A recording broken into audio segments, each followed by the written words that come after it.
Bonjour à tous les amis gourmands et bienvenue dans ma cuisine. Hi everybody, welcome back in my kitchen. Comme vous le savez tous, j'adore tester les recettes de Bruno Cormeret. J'étais partie en vacances quelque temps et donc du coup j'ai fait seulement aujourd'hui sa fameuse recette du pain viennois. Vous m'en direz des nouvelles. Alors c'est très simple à faire. C'est un petit peu long parce que comme vous le savez, lorsque l'on fait du pain, il faut laisser lever la pâte. C'est juste ça qui prend du temps, sinon le reste, suivez bien mes conseils que j'ai pris évidemment dans la meilleure boulangerie de France et vous verrez, c'est un délice. Voici tous les ingrédients que vous retrouverez bien sûr en barre d'infos. All ingredients and receipts are in informative bar, my friends. Donc on commence par la farine, n'importe laquelle, un œuf, du sucre, du lait, du sel, de la levure de boulanger, du beurre et bien sûr un robot ou bien alors vos mains. C'est vous qui choisissez. On va commencer par mettre tous les ingrédients dans le bol, sauf le beurre.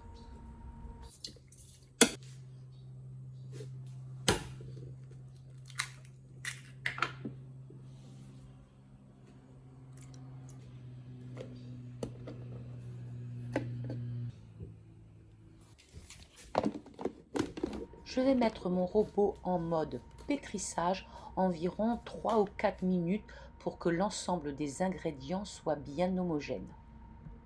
Une parenthèse ici, les amis, pour vous parler de robots.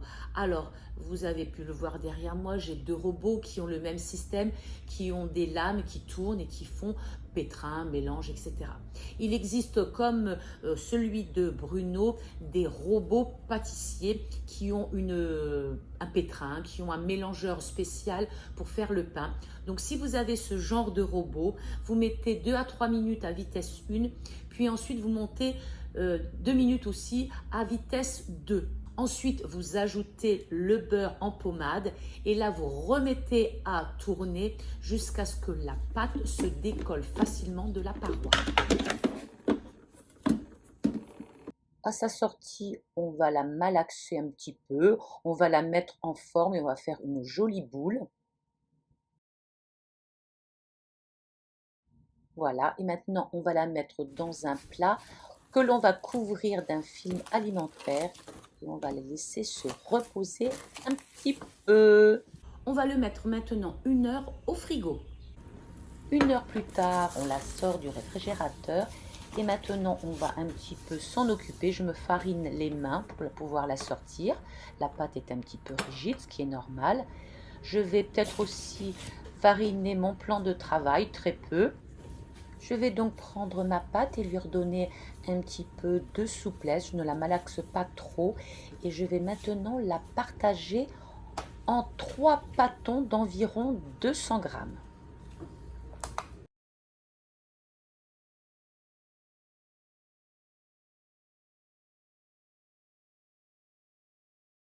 Une autre petite parenthèse, les amis, Bruno nous dit qu'il faut partager la pâte en 3 pour obtenir des pâtons de 200 grammes. Moi, j'ai fait exactement ce qu'il a fait, les mêmes ingrédients, les mêmes proportions, et je me suis retrouvée avec des pâtons qui faisaient 300 grammes, 3 pâtons de 300 grammes. Donc peut-être que vous, ça vous arrivera aussi. Donc si vous avez envie de faire des 200 grammes, ça là vous en fera beaucoup plus. Si vous avez envie d'avoir des grandes baguettes, vous faites des plus grands pâtons. Voilà, c'est tout. Une fois partagé en 3, comme moi, ou plus, ça dépend si vous voulez faire des pains plus petits, on va les bouler et les mettre en forme et les déposer sur un papier, sur une feuille de papier sulfurisé ou sur un torchon pour qu'ils puissent se reposer par la suite. Donc je termine le 3e. Je ne suis pas boulangère, hein, je vais vous le répéter, donc j'essaie de faire au mieux. Voilà, ils sont prêts, je vais les couvrir avec un torchon et les laisser reposer 10 minutes. Au bout de 10 minutes, les voilà bien gonflés et c'est le moment le plus critique. Alors j'ai suivi les gestes de Bruno, on aplatit bien la pâte, ensuite on la retourne de l'autre côté, on rappuie, on plie en deux et avec la paume de la main, on écrase pour bien faire la soudure et on fait la même chose de l'autre côté. Alors je dois vous dire que je ne suis pas boulangère, j'ai un tout petit peu galéré et puis bon, à la fin ça a été. Donc on fait bien attention à bien rouler son pâton de la taille et de la forme que l'on veut et en faisant bien attention de laisser donc la soudure vers le bas, en fait du côté du moule ou sur le papier. Et ensuite on refait la même chose avec les deux autres pâtons. Je vous laisse voir ce que j'ai pu faire.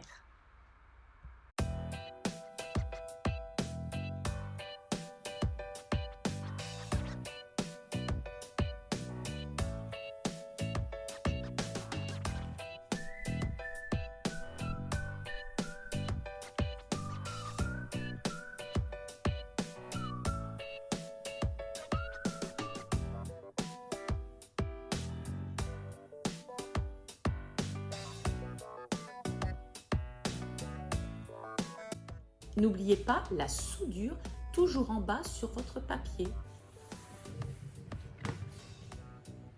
Dans ce verre, on trouve la mixture de Bruno, c'est-à-dire un œuf entier, un jaune d'œuf et de la crème liquide. On mélange le tout et avec un pinceau, on badigeonne ces pains viennois.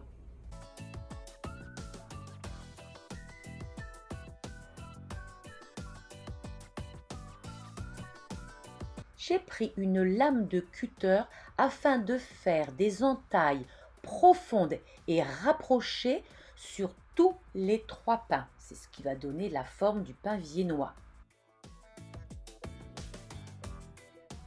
Les voilà au bout de 90 minutes. Ils ont bien gonflé, c'est bien aéré. Donc maintenant, on va pouvoir passer à la cuisson. Une fois que les 90 minutes de repos sont passées, c'est le moment de le mettre au four, dans un four donc préchauffé à 180 degrés, non ventilé, il a bien précisé non ventilé, et ensuite vous faites cuire. Alors, ce sont des pains viennois, ils ne doivent pas être trop cuits, puisqu'ils doivent rester très moelleux. Donc à vous de faire attention à votre four, à votre cuisson. Vous le savez, je ne le répéterai jamais assez, nous n'avons pas toujours les mêmes fours et parfois le résultat est bien différent. Donc il faut toujours surveiller ce que l'on fait, surtout lorsque c'est la première fois. Et voilà le résultat. On va les laisser refroidir. J'appellerai mon goûteur après.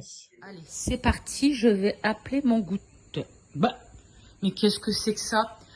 Et donc, mon goûteur, viens voir là, s'il te plaît. Moi, c'est Zoé. Ben voyons, il y en avait. Zoé. J'en ai fait 3. J'en ai fait 3, franchement. Allez, viens voir un peu ici. C'est pas la peine de te demander si c'était bon ou pas bon. Je reconnais, c'est les petites dents de Zoé. Tiens, voilà, allez. Donc, bon. Bah oui, j'ai déjà goûté. Ouais, j'ai mangé un nid. Et c'est très bon. C'est très bon. Chaud, ça faisait presque pas assez cuit, mais et en fait, dès que on attend qu'il refroidisse, et ben on a meilleur qu'en boulangerie. C'est génial. Et après, on va le refaire, je crois, en y mettant des pépites de chocolat. Ce sera pas mal. Ça sera pas mal, hein, parce que là, franchement... Pour les conseils du goûteur, moi je sais que j'aime tremper dans le lait, ou alors couper en deux avec une barre de chocolat au milieu, ou voir de la confiture. Mais ça, c'est Le goûteur? le gourmand goûteur. Le gourmand goûteur. Ok. Non, il est bon. Il est bon, hein. Bon, d'accord. Ouais. Ok, ben j'arrive. Quelle réussite, n'est-ce pas, les amis? C'est aussi beau que c'est bon. Et comme vous avez pu le voir, ça a été testé et approuvé par mon goûteur. Donc, vous pouvez aller faire votre recette de pain viennois les yeux fermés. Et puis ensuite, vous l'utiliserez à votre convenance. Soit vous le mangerez nature, soit vous le couperez pour faire des petits sandwichs ou alors pour le goûter des enfants. N'oubliez pas de rajouter quelques pépites de chocolat à un des pains. Vous verrez, c'est un régal. Bref, vous allez pouvoir le dévorer de la façon que vous aimez. J'espère que cette vidéo vous aura plu, les amis, que vous aurez bien sûr laissé un petit like, que vous serez peut-être abonné et que surtout vous aurez envie de revenir mercredi prochain pour voir une autre de mes vidéos. D'ici là, portez-vous bien, soyez zen et à tout bientôt.